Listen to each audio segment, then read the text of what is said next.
നിന്നൊരു കച്ചവട സംഘം വരികയാണ്. ഷാമിൽ നിന്ന് 1000 ഒട്ടകങ്ങളുടെ പുറത്ത് വലിയ കച്ചവടം. ഇങ്ങനെ കച്ചവട സംഘം ഒരുപാട് കച്ചവട ചരക്കുകൾ ഷാമിൽ നിന്ന് കൊണ്ടുവരുന്നു. മഹാനായ ഉസ്മാൻ ഇബ്നു അഫ്ഫാൻ റളിയല്ലാഹു അൻഹു മദീനയിലേക്ക് കടക്കുന്നതിന്റെ മുമ്പ് തന്നെ വഴിയോരത്ത് വെച്ച കച്ചവട സംഘത്തിനെ പിടിച്ചു നിർത്തി.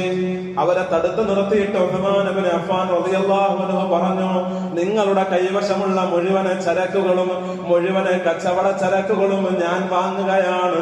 നിങ്ങൾ എന്ത് വില പറഞ്ഞാലും അത് മുഴുവൻ ഞാൻ സ്വീകരിച്ചു വാങ്ങുകയാണ്.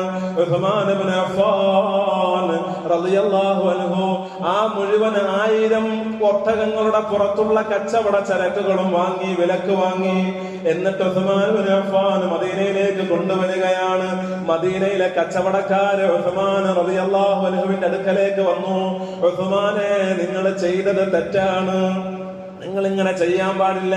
അത് ഞങ്ങൾക്ക് കൂടി അവകാശപ്പെട്ട കച്ചവട ചരക്കുകളാണ്, ഞങ്ങൾക്കും ഇവിടെ കച്ചവടം ചെയ്യണ്ടേ ഉസ്മാൻ. അതുകൊണ്ട് നിങ്ങളത് ഞങ്ങൾക്ക് കൂടി പങ്കിട്ട് തരണം. നിങ്ങൾ വാങ്ങിയ വിലയേക്കാൾ ഇരട്ടി വില ഞങ്ങൾ നൽകാം. ഉസ്മാൻ റളിയല്ലാഹു അൻഹു പറഞ്ഞു, നിങ്ങൾ ഇരട്ടി വില തരാമെന്ന് പറഞ്ഞാൽ അതിനേക്കാൾ കൂടുതൽ തരാമെന്ന് എന്നോടൊരാൾ പറഞ്ഞിട്ടുണ്ട്, അതുകൊണ്ട് നിങ്ങൾക്ക് ഞാൻ നൽകുകയില്ല. വീണ്ടും കച്ചവടക്കാര് പറഞ്ഞു, ഉസ്മാനെ, നിങ്ങൾ 2 ഇരട്ടി വില തരാം, നിങ്ങൾ വാങ്ങിയതിനേക്കാൾ 2 ഇരട്ടി വില നിങ്ങൾക്ക് ഞങ്ങൾ നൽകിയിട്ടത് വാങ്ങാൻ ഞങ്ങൾ തയ്യാറാണ്. ഉസ്മാൻ ഇബ്നു അഫ്ഫാൻ റളിയല്ലാഹു അൻഹു പറഞ്ഞു, അതിനേക്കാൾ കൂടുതൽ തരാമെന്നൊരാൾ പറഞ്ഞിട്ടുണ്ട്, അതുകൊണ്ട് നിങ്ങൾക്ക് ഞാൻ ഈ മുതൽ തരുന്നില്ല. കച്ചവടക്കാര് അത്ഭുത സ്തബ്ധരായി പോയി. ഇനിയും വില കയറ്റി വാങ്ങിയാൽ ഇത് വിൽക്കാൻ മുതലാവില്ല. അവര് ഉസ്മാൻ റളിയല്ലാഹു അൻഹു ആരാണ് ഇത്രയും വലിയ വില കൊടുത്ത് ഉസ്മാന്റെ കയ്യിൽ നിന്ന് ഈ ചരക്ക് വാങ്ങുന്നതെന്നറിയാൻ ഉസ്മാൻ റളിയല്ലാഹു അൻഹുവിന്റെ കൂടെ അവര് മദീനയിലേക്ക് പോയി.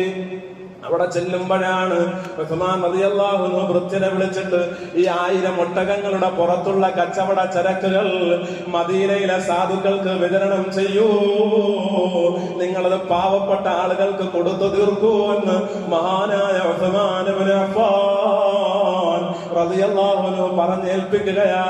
കച്ചവടക്കാര് വന്നിട്ട് ചോദിക്കുന്നു, ആരാ നിങ്ങളുടെ കയ്യിൽ നിന്ന് 2 ഇരട്ടി വിലയേക്കാൾ കൂടുതൽ വിലക്കിത് വാങ്ങിയത്? ആർക്കും നിങ്ങളത് വിലക്ക് കൊടുത്തിട്ടില്ലല്ലോ. അപ്പോഴാണ് ഉസ്മാൻ ഇബ്നു അഫ്ഫാൻ റളിയല്ലാഹു അൻഹു പറഞ്ഞു പോകുന്നത്, അൽ ഹസനതു ബിഅശരി അംസാലിഹാ, ഒരു നന്മക്ക് 10 ഇരട്ടി കൂലി തരാമെന്ന്, 10ന്റെ കൂലി 1ന് തരാമെന്ന് എന്നോടൊരാൾ പറഞ്ഞിട്ടുണ്ട്. മഹാനായ അല്ലാഹു റബ്ബുൽ ഇസ്സത്ത് എന്നോട് അങ്ങനെയാണ് വാഗ്ദാനം ചെയ്തത്. അതുകൊണ്ടാണ് ഞാൻ നിങ്ങൾക്കിത് വിൽക്കാതിരുന്നത്. നിങ്ങൾ ഇരട്ടി തരുമെങ്കിൽ, 2 ഇരട്ടി തരുമെങ്കിൽ എന്റെ റബ്ബ് പറഞ്ഞത് 1ന് 10 തരാമെന്നാ. അതുകൊണ്ടാണ് ഞാനിത് നിങ്ങൾക്ക് തരാതിരുന്നതെന്ന് മഹാനായ ഉസ്മാൻ ഇബ്നു അഫ്ഫാൻ റളിയല്ലാഹു അൻഹു. നമുക്കിത് പരിചയമില്ലാത്തതല്ല. 1ന് 10 പ്രതിഫലമുണ്ട് എന്നത് നമുക്കറിയാം, നമുക്കത് വ്യക്തമായ ധാരണയുണ്ട്. ഒരു നന്മ ചെയ്താൽ അതിന് 10 നന്മയുടെ കൂലിയുണ്ട് എന്നത് വ്യക്തമായ കാര്യമാണ്. അതിന് ഹറമിലേക്ക് പോകണമെന്നില്ല, അവിടെ 1 ലക്ഷമാണ് കൂലി. പക്ഷെ ഇവിടെ നമുക്ക് ചെയ്താൽ 1ന് 10 കൂലി കിട്ടും.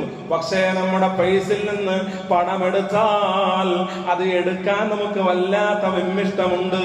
നമ്മുടെ മുതലും നനക്കാൻ നമുക്ക് പ്രയാസമുണ്ട്. കാരണം നമ്മുടെ റബ്ബ് അഷ്ഹദു എന്ന് നമ്മൾ പറഞ്ഞ റബ്ബല്ല. നമ്മൾ അള്ളാഹിനെ കുറിച്ച് പറഞ്ഞത് അഷ്ഹദു എന്നാണ്, ഞാൻ സാക്ഷ്യം വഹിക്കുന്നു എന്നാണ്. പക്ഷെ റബ്ബ് നമ്മുടെ മുമ്പിലില്ല. ഉസ്മാൻ ഇബ്നു അഫ്ഫാൻ റളിയല്ലാഹു അൻഹുവിന്റെ മുമ്പിൽ റബ്ബുണ്ട്. കൊടുക്കാമെന്ന് പറഞ്ഞത് കിട്ടുമെന്ന ഉറപ്പുമുണ്ട്. നമ്മുടെ വിചാരം ഇത് കൊടുക്കാമെന്ന് പറഞ്ഞത് കിട്ടണമെങ്കിൽ മരിക്കണം. മരിച്ചതിന് എന്നാ? മരിക്കണമെങ്കിൽ ഇപ്പൊ നല്ല ആരോഗ്യമുണ്ടല്ലോ.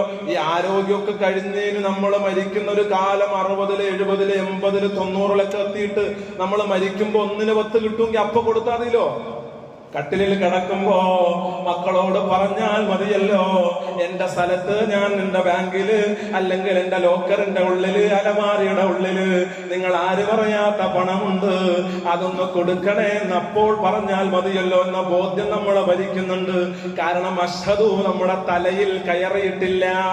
അഷ്ഹദു എന്നത് അല്ലാഹു റബ്ബുൽ ഇസ്സത്തിനെ ഞാൻ അറിഞ്ഞു, ഞാൻ എന്റെ റബ്ബിനെ മനസ്സിലാക്കി, അവൻ എന്നെ കണ്ടുകൊണ്ടിരിക്കുന്നുണ്ട്, അവന്റെ